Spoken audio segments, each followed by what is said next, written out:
29 minutes to 8. Good morning. It's breakfast on BBC Radio Kent with John and Anna. Now, foreign drivers have failed to pay the Dartford crossing charge more than 1 million times since a cashless payment system was brought in nearly 3 years ago. All road users face a fine of £70 if they don't pay, and a European debt collection agency tries to trace vehicles registered overseas. But Highways England say they can't reveal how many fines are paid, as it will be prejudicial to the effective operation of Dart Charge. That's what they told us. Our political reporter Rajeep Sandhu looks at the figures. There have been over 100 million crossings since Dart Charge was introduced in 2014. It costs £2.50 to cross, and for larger vehicles £6. For regulars, it's cheaper if you register. In that time, around 5 million trips have been made by foreign vehicles, and most of those were paid for, but around 1 million weren't, and fines had to be issued. The government wouldn't tell us how much, if anything at all, it managed to get back.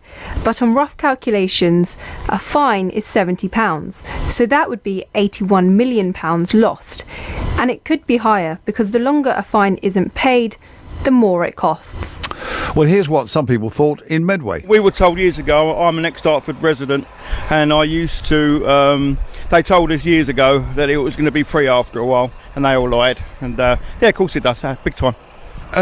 Do you think, therefore, you shouldn't be paying if these lorry drivers are getting away without paying? That's right, we shouldn't be paying. Not at all. But it's bad as that, like, it's disgusting. It does, especially if your British firms have got to pay for it with high fuel and that, you know what I mean? And then not foreigners are coming over and doing that, and they'll be fueling over there with massive tanks coming over here, which is cheaper fuel rates, and then doing that just straight undercuts out British firms, you know what I mean? I mean, this is a British firm, this as well. Well, they get away with speeding fines as well, don't they? Well, joining us now is Nick Freeman, a motoring lawyer who is also known as Mr. Loophole and famously represented a string of celebrity clients. Nick, morning to you. Thanks for joining us. I mean, this is a bit of quid pro quo, isn't it? Because we're in the same position when we're driving on the continent, aren't we? In some respects, we are. In the sense that if there's robotical policing, there's a speed camera. If you're driving down to France, for example, then the camera's not going to touch you unless you're doing a regular speed and somebody notices and they radio ahead. But 99% of the time, those cameras don't touch you. But of course, in other European countries, they have a toll system. There's a barrier system, and you don't go through the barrier unless you've paid. So I suppose what we're talking about here is the price of decongestion, because of course the Dart Charge has now removed all the barriers. This problem didn't exist before, but all foreign drivers, they come over here. We live in an age of robotical policing, and apart from this, as your previous listener said, you know, they fill up on their side, they use our roads free. It costs the economy a massive amount, and it makes it very difficult for the British hauliers because they're burdened by extra costs that don't fall on the foreign drivers. Am I also right in thinking that the reason it's difficult to trace these lorry drivers is because we, Britain, would not enter into the exchanging of data? Well, that in fact was imminent. It was supposed to be happening this year or early next year, but of course those plans have now been shelved because of Brexit. And of course, it's also important to remember the costs in trying to pursue someone for what a £6 charge that they don't pay, and they have 24 hours after going through the toll to pay. So I'm sure someone could develop an app whereby if they don't pay, it will be notified at the port. But of course, they will be out the country by them, and the only way of dealing with it will be to have some app that would flag something up next time. I was just about to say. They might to be done. Yeah, I was going to say they probably will come back. So it shouldn't be beyond the wit of man, should it, Nick, to have some sort of recognition at the port. When it comes back, we pull it over and say, right, give us the money, or you're not coming in.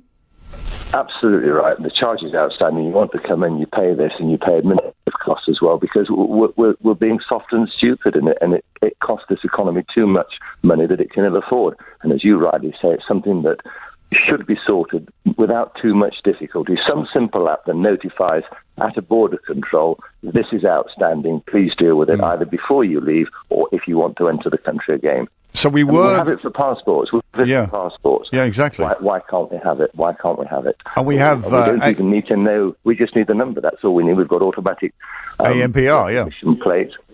Absolutely. So Yeah. it should be, the government need to grasp this, because the amount of money is exorbitant, and it's totally unfair. It sends a very bad message to the rest of Europe, and it sends a bad message to the hauliers in this country. Well, we did ask them, actually, because they do put them in the hands of debt recovery people in Europe, and we asked them how much they got back, and they wouldn't tell us. They said it would, as you probably heard me say, prejudice the dart tag system. I don't know what that means exactly. Well, that means it's complete nonsense, and they've recovered nothing. You reckon? The reality is, absolutely nothing, absolutely not a penny. It costs too much money to pursue it. But similarly, if you drive abroad and you get a parking ticket, you don't pay it, you get away scot-free as well. So there's an iniquity about the whole situation, and it should be addressed, and no one seems to want to apply their mind to it. A lot of people are calling for barriers to be put back in. Obviously, you can't get away with it if there's a barrier to go through. Anna, that's what used to exist, and of course the problem didn't exist then. But as I said initially, this is the price we pay for decongestion. There's no question that it saves the economy money by this free passage of traffic, because traffic moves generally, and there's always hold-ups, but it moves much more quickly than the old barrier system, the old toll system. So this is meant to be a move forward, but they've done it piecemeal. They haven't thought ahead of what about this problem, particularly as you have 24-hour leeway before you need to pay online. And Nick, I assume that now Brexit is underway. This is not going to get any better anytime soon, is it?